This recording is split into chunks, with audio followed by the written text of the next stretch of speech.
to our 2-Minute Tuesdays with Trish and Pastor Dave. 2-minute two.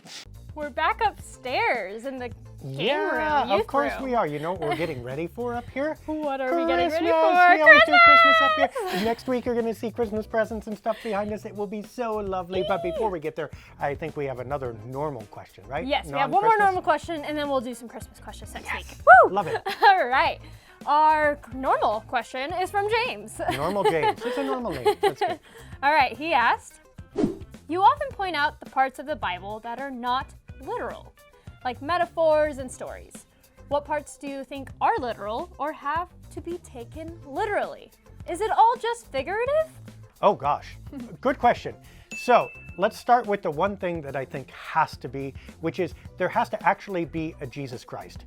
Because if that's not true, if it's all just meaning and purpose and teaching, then all salvation happens in our understanding and in our heads, which means there is no God besides us, which means that we have no hope.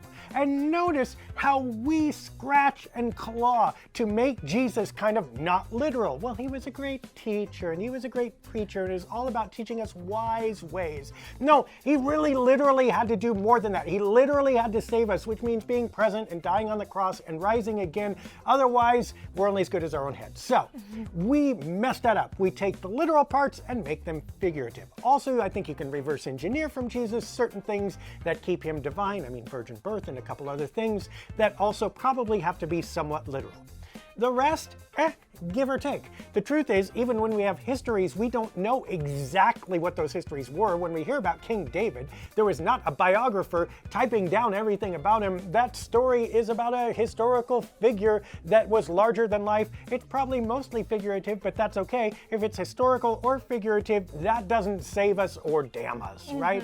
Jesus is the one thing that I think has to be literal. The rest might be, and however it's helpful, you can take it, but it is give or take.